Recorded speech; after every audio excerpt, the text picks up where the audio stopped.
Just know that HR as a whole is moving from some of these older titles and they're moving towards people. If there's a job that has you as an HR something, that's absolutely okay because it's still a fairly recent job title. If they have you as people of something, that's still a really good title because that means they're definitely in the new phase of human resources. Again, I ain't going into all of my details of why I feel like all y'all should be running from the federal government. I'm just not doing this. If that's what you happy at, stay where you at. You ain't gonna catch me in the federal government. And I just saying that because some people married to this federal government. Federal government ain't married to them. You know, I ain't talking about my clients. I ain't gonna do it. But I'm gonna tell you that some of them come in there telling me they absolutely want to stay with the federal government. Then sis, why you need my help? Hey y'all, this is Tamika, the face behind Heyyy HR, and I really feel like so many people don't know like the first red flag the second they see it. And one way that you can see the absolute first red flag is look at the job title. So this is definitely specifically for human resources, but there are certain job titles where when I look at that job posting, I see that job title, I am not applying. There are too many red flags that go with this. So if you want to know what job titles are outdated and what are the red flags you should be looking for whenever you see that job posting, then keep watching.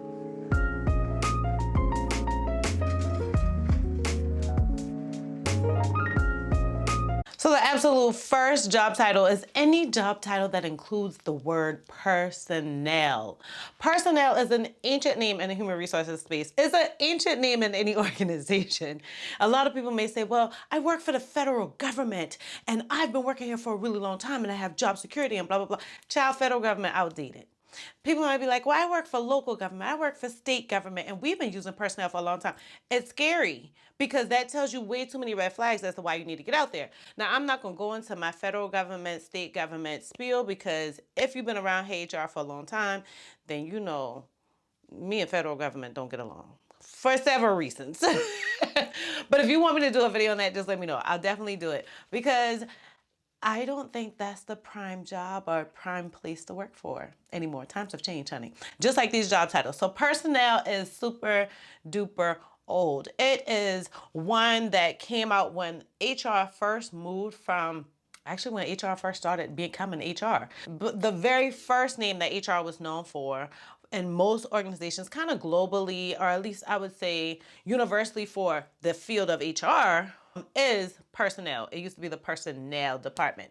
Then you see that it's migrated to the HR department. And now it's really migrating to people department. Y'all think about how long it takes for people to like globally change a name in any career field. So it's really scary that a company's using the term personnel when that was a term that was used in the mid to late 80s, early 90s. Like, that's too scary. Because really what comes along with that is the job description hasn't been updated. That means if somebody quits, because usually that person, whoever's in that personnel department or that personnel position, they've been there for a long time, child. So when you come in, nobody's taking the time to get to know Tamika. Everybody's going to say, oh, that's the new Sally. That ain't cute. That ain't cute for multiple reasons. Because first of all, I'm Tamika, I'm not Sally. Second of all, it's not cute because that means Sally has held this position so long that that's all they see in that position. So you know what's going to happen? From here on, they're going to compare every single thing the new person does to the previous person that held that position. The job title screams it. It screams it. If you see a job title that says personnel, I would highly suggest reevaluating, applying, or even pursuing that position. Just saying. And just think about it, if the position is outdated, right? Just the job title, and then obviously the job description is outdated, then obviously the job duties are outdated, then 9 times out of 10, that company overall is outdated. You don't want to be with an outdated company. Most times they have a super old pay scale if they have one. They really go on like a hunch on what they should give you for a compensation versus using research, using data to analyze what is an equitable salary for you.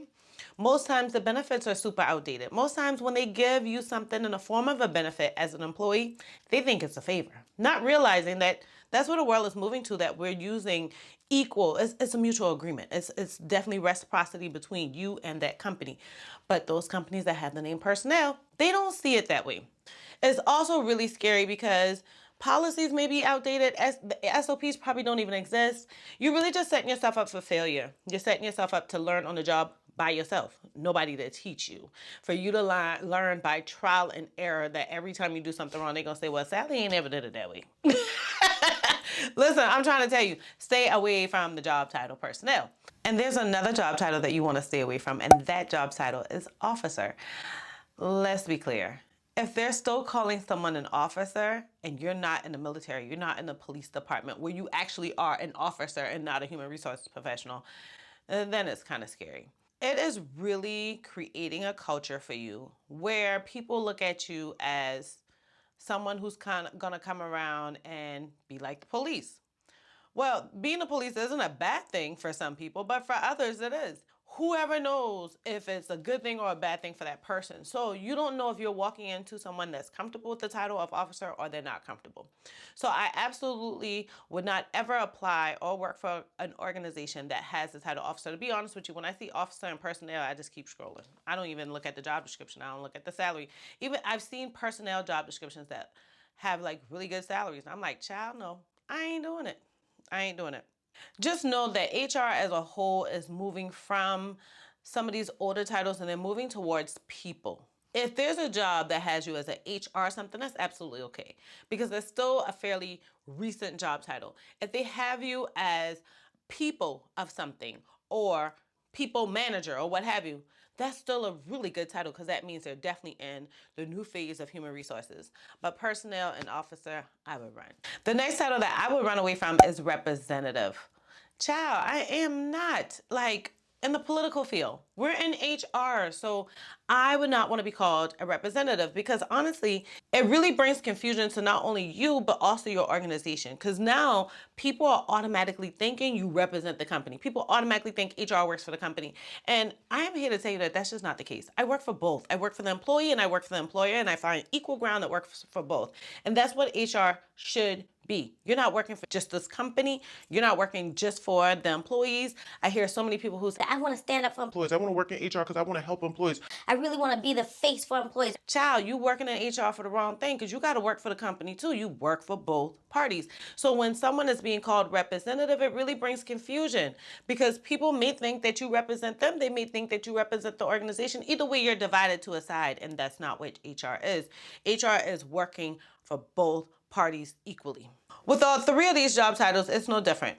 If you see any of these job titles, then it's telling you that 9 times out of 10, your job description is outdated, your SOPs are outdated if they even exist, your employee handbook is outdated if it even exists, your scope and your duties for that role is outdated, your compensation probably outdated, and that there's a lot that may be going on where the leaders have not been educated. So there was resolve for issues for you and to help you be a great HR person is probably jaded. So any of these job titles I run away from. Now, I have already said this, but I'll say it again. An exception to the rule may be federal government. Again, I ain't going into all of my details of why I feel like all y'all should be running from the federal government. I'm just not doing this. If that's where you happy at, stay where you at. You ain't gonna catch me in the federal government. That's just not where I wanna be. I really wanna be with the organization that takes enough time to realize that I need to have my career and my career ladder and my career trajectory grow along with everyone else. I don't wanna wait on, 5, 10, 15 years for that projection when other people have swum past me outside of federal government. But in federal government, it's very common to have these titles. It's very common to have a very transparent pay scale. So you know what the salary is because you know what grade you're in. So this could be a little bit like not really for you if you work in federal government. I will tell you that if you do not work in federal government, this is absolutely for you. And I just saying that because some people married to this federal government. Federal government ain't married to them. I ain't talking about my clients. I ain't gonna do it. But I'm gonna tell you that some of them come in there telling me they absolutely want to stay with the federal government. They insist, why you need my help? Because I make it clear I don't work in the federal government. Just tell me they ain't treating you right. Just tell me them people abusing you. Don't it remind you of someone who's being abused? I shouldn't talk about this because I don't want you guys to think that I think of this lightly because I've definitely shared my personal story of being a domestic violence survivor. But it definitely reminds you of like a battered person who's like, oh no, they treat me great. They treat me great. But listen, I need your help. How can I get out tomorrow? Child, get out there. Get out of there. Now, another exception that I want to point out beyond just the federal government is that in other countries, it could be very, very different there too.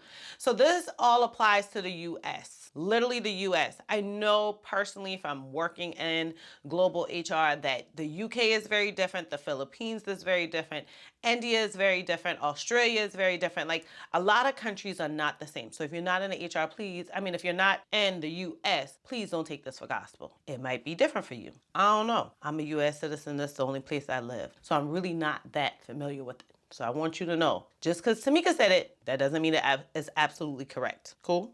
Cool. Now, if you're a little confused and you're like, well, Tamika, I'm a representative right now. Tamika, I'm an officer. Tamika, I'm a personnel representative. Then listen, I got some stuff that can help you out, sis. Don't get your panties in a wad. I'm here to help. So I have an absolutely amazing video that goes through the career ladder, like which positions are next level, next level, next level. I mean, I got a ton of them, but there's one video that really puts them all into one ladder versus me spreading them out and you trying to figure out which ones go together and trying to piece it together.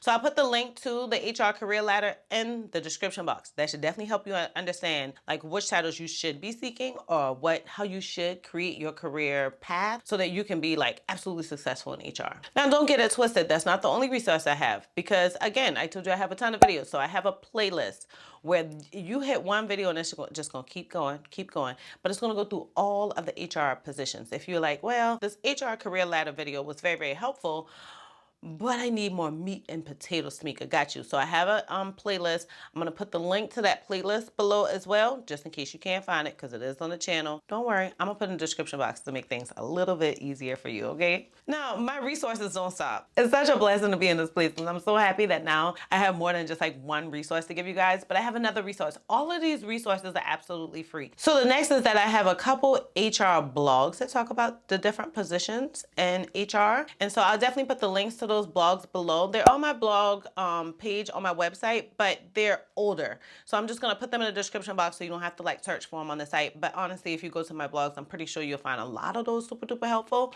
But again, I'll put it in the description box for you. And then the very last resource that I have for you is not a free one. Sorry. This one isn't free. It does cost money, but it costs $9.99. The HR Careers Toolkit is one that not only goes through the different job titles, but also tell you like kind of the salary range you should be looking for. It also tells you the company size you should be looking for, which is huge because company size plays a lot into your duties as well as your compensation. But it goes through quite a few things in there. And so I'll definitely put the link to the HR Careers Toolkit below. But I literally just updated my website this morning or yesterday.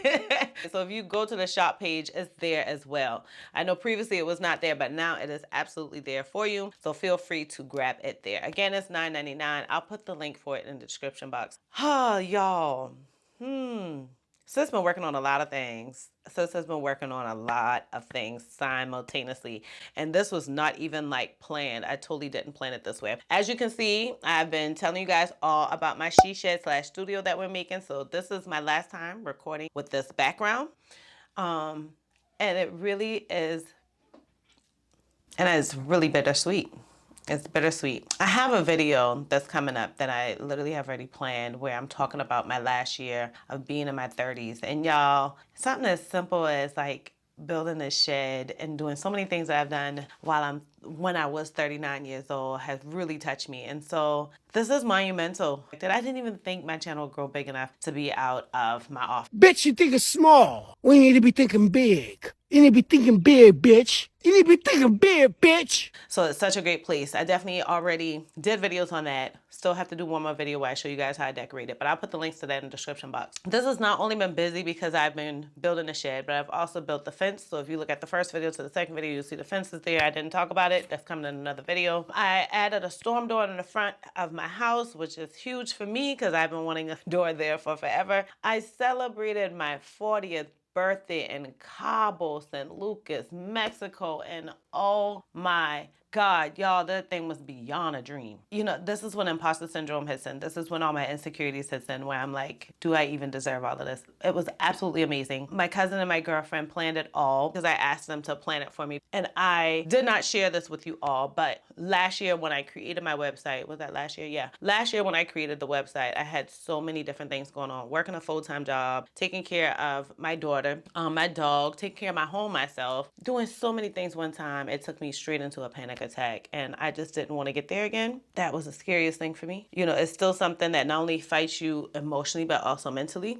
And so I didn't want to get there. So they decided, or I asked them, could you guys please plan this trip for me? Man, they graciously took that task on and did it way better than I ever would have done it. They were absolutely amazing. And so that video is coming out next. I just said that to say that I have a ton of things going on. So I have not been posting like I normally would, but it's coming. The last 2 weeks have been kind of weird with my posts, right? But it's gonna be wide open with more blogs, more videos, more resources. My plan is to add on another option on my site. So if you guys go to the Work With Me page, you'll see that there's another option that's coming soon. And I'm just so excited because the more you guys send me emails, like how I'm getting when I came back from vacation, it was crazy. Comments, DMs, y'all are amazing. And so this keeps me pushing. I just said that to say thank you so much. We're almost at 10,000 subscribers. Isn't that crazy? We're almost at 10,000. I feel like we were just begging for 1,000. So if you have not already, subscribe, hit the alerts, hit that bell, because child, ain't nothing but more goodness coming.